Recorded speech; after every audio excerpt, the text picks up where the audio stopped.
पिछले 24 घंटे में हिमाचल प्रदेश में कोरोना वायरस के 3 पॉजिटिव केसेस सामने आए हैं। एक केस ऊना अंब तहसील में है, जो लेडी दिल्ली से आई थी, पॉजिटिव पाई गई। दूसरा शाहपुर में है, जो व्यक्ति नोएडा से आया था, पॉजिटिव पाया गया। तीसरा एक छोटी बच्ची 2 साल की, जिस व्यक्ति को पहले पॉजिटिव हुआ था, उसकी बेटी को भी पॉजिटिव पाया गया है। इस वक्त अस्पताल में 9 पेशेंट्स कोरोना वायरस पॉजिटिव की वजह से उपचाराधीन हैं और एक केस डिस्चार्ज हुआ है।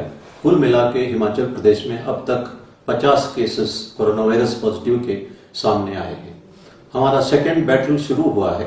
ये बैटल इसलिए शुरू हुआ, जो राज्य से बाहर से लोग हिमाचल प्रदेश से आने लगे, इन लोगों के साथ ये वायरस ट्रैवल किया है और सरकार ने कड़ाई से होम क्वारंटाइन का आदेश दिया है।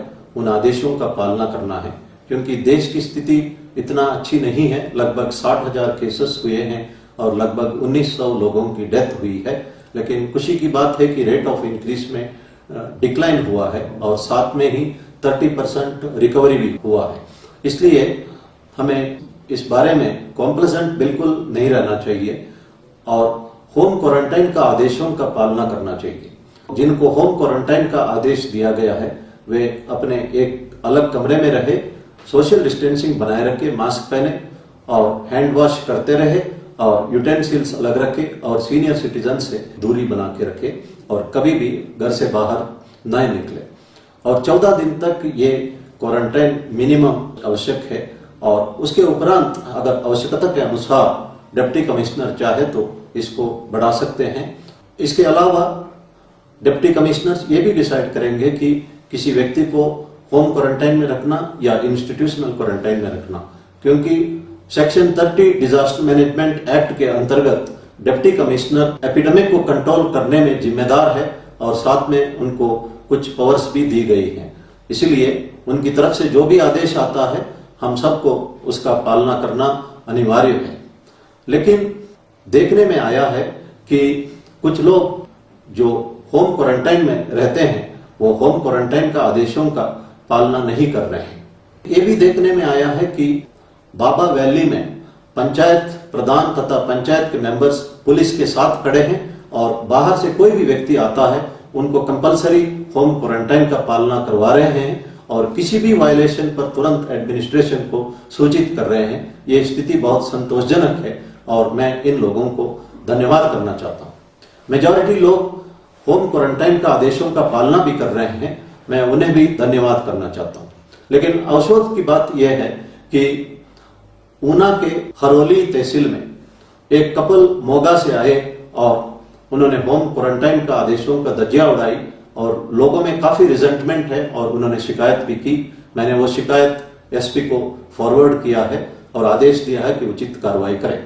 इसी तरह बिलासपुर शहर में भी देखने में आया है कि जो कुछ लोग दिल्ली से आए थे और वे होम क्वारंटाइन का आदेशों का पालना नहीं कर रहे हैं।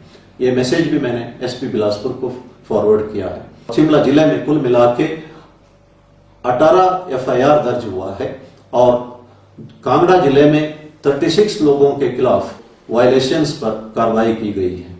मंडी जिला के बल तहसील में एक लेडी होमगार्ड के साथ कुछ लोग कर्फ्यू रिलैक्सेशन का वायलेशन करते हुए बदतमीजी से व्यवहार किया और जिन पर एफआईआर दर्ज की गई है। ये बहुत अफसोस की बात है। मैं जो बाहर से आए हुए लोगों से अनुरोध करूंगा कि होम क्वारंटाइन का आदेशों का कड़ाई से पालना करें, इसकी मजाक ना उड़ाएं।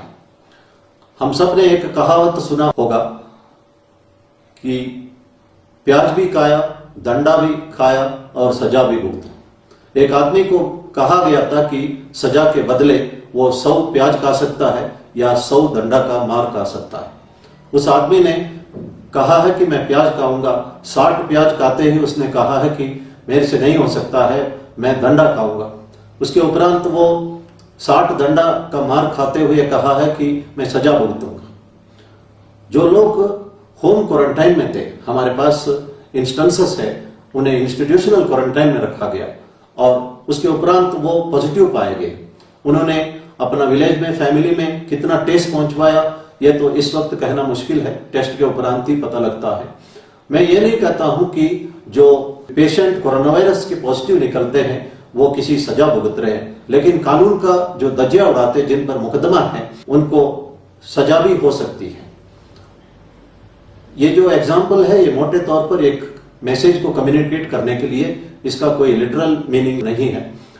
मैं ये कहना चाहता हूं कि जो कानून का उल्लंघन कर रहे हैं, समाज को ठेस पहुंचवा रहे हैं, उनको सोचना चाहिए कि समाज उनसे इतना ही उत्तरदायित्व एक्सपेक्ट करता है कि इन नियमों का वो पालना करें। हिमाचल वासियों ने हिमाचल को इसीलिए सेफ रखा ताकि हिमाचल के लोग सुरक्षित रहे। पिछले 2 महीने से उन्होंने बहुत कष्ट झेले हैं। अब आप सडनली बाहरी राज्यों से आके यहाँ का माहौल खराब नहीं कर सकते हैं। आपके लिए भी एक उत्तरदायित्व है, इसको आपको समझना चाहिए। मैं ये कहना चाहता हूं कि there is a big difference between human being and being human. Being human is the essential quality that is expected. कम से कम दूसरों को ठेस ना पहुंचवाए। महात्मा गांधी जी ने कहा है कि the greatest thing about humanity is not being human but being humane. भगवान साईं बाबा ने कहा है कि हेल्प एवर हर्ट नेवर। जो हर्ट नेवर है दैट इज एसेंशियल क्वालिटी। दूसरों को ठेस मत पहुंचवाइए। जो हेल्प एवर है वो उन लोग कर सकते हैं जो गांधी जी की इन बातों को समझ सकते हैं। Greatest thing about humanity is being humane. एक दूसरे का हम मदद कर सके। लेकिन जो कानून का दजिया उड़ाने वालों से मैं इतना ही उम्मीद करता हूं, they should understand the difference between human being and being human. एक क्वालिटी एसेंशियल है और दूसरा क्वालिटी डिजायरेबल है। मदद करना एक डिजायरेबल क्वालिटी है। डॉक्टर मार्गरेट मीड अमेरिका के सोशल एंथ्रोपोलॉजिस्ट रही थी। उनसे स्टूडेंट्स ने पूछा ह्यूमन सिविलाइजेशन कब शुरू हुआ। स्टूडेंट्स एक्सपेक्ट कर रहे थे मार्गरेट मीड कहेगी कि जब से मिट्टी के बर्तन का आविष्कार हुआ या स्टोन ग्राइंडिंग का आविष्कार हुआ। लेकिन डॉक्टर मार्गरेट मीड ने कहा कि जानवर का जब हड्डी टूट जाता है, फीमर हड्डी या ताई बोन्स टूट जाते हैं, तो जानवर वही रहता है। वो शिकार नहीं कर सकता है, ना पानी पीने के लिए नदी तक जा सकता है। वो दूसरे जानवरों का शिकार बनता था। लेकिन एक म्यूजियम में एक स्केलेटन देखा गया है। वो 15,000 साल पुराना स्केलेटन है। उसमें ताई बोन टूटा हुआ था और हील हुआ था। इससे यह साबित हुआ कि एक आदमी दूसरे का ताई बोन्स हील करने में मदद किया, उसको सुरक्षित जगह पे ले गया, उसको खिलाया पिलाया देखभाल किया, जिस वजह से वो दोबारा चल सका। मैं ये कह सकती हूं कि 15,000 साल पहले यह सबूत है ह्यूमन सिविलाइजेशन या मानव सभ्यता शुरू हुई है। हमें समझना चाहिए कि इस मानव सभ्यता को हमें बढ़ावा देना चाहिए। लेकिन देखने में आया है कि बड़े बड़े शहरों में रेसिडेंट वेलफेयर सोसाइटी है, वे एयरलाइन स्टाफ को, डॉक्टर्स को, नर्सेस को और पैरामेडिकल स्टाफ को, आशा वर्कर्स को, पुलिस को, होमगार्ड्स को और कोरोना वायरस पेशेंट्स के साथ डिस्क्रिमिनेशन कर रहे हैं। अगर इस तरह करते रहे तो हम कह सकते हैं कि ह्यूमन सिविलाइजेशन का अंत भी हो सकता है। इसलिए इस वक्त पेशेंट्स को देखभाल करना हम सबका कर्तव्य है। उनके साथ किसी भी तरह का डिस्क्रिमिनेशन नहीं करना चाहिए और किसी भी फ्रंटलाइन वॉरियर के साथ किसी तरह का डिस्क्रिमिनेशन बिल्कुल नहीं करना चाहिए। एक बात मैं और कहना चाहता हूं, आरोग्य सेतु ऐप को आप जरूर डाउनलोड करिए और आरोग्य सेतु ऐप का जो डाउनलोडिंग पूरा दुनिया में सबसे ज्यादा है। और आरोग्य सेतु ऐप में जब सेफ या लो रिस्क दर्शाता है तभी आप घर से बाहर निकलिए, और अगर मॉडरेट रिस्क या हाई रिस्क दिखाता है आपको 14 दिन का क्वारंटाइन अनिवार्य है, या जब तक आपका आरोग्य सेतु ऐप सेफ या लो रिस्क दिखाता नहीं है तब तक आपको घर में रहना आवश्यक है। मैं पुनः गांधी जी की उन बातों का याद दिलाना चाहता हूं, the greatest thing about humanity is being humane. इसलिए हम मरीजों का ख्याल रखें, एक दूसरे का मदद करें, किसी तरह का डिस्क्रिमिनेशन ना करें।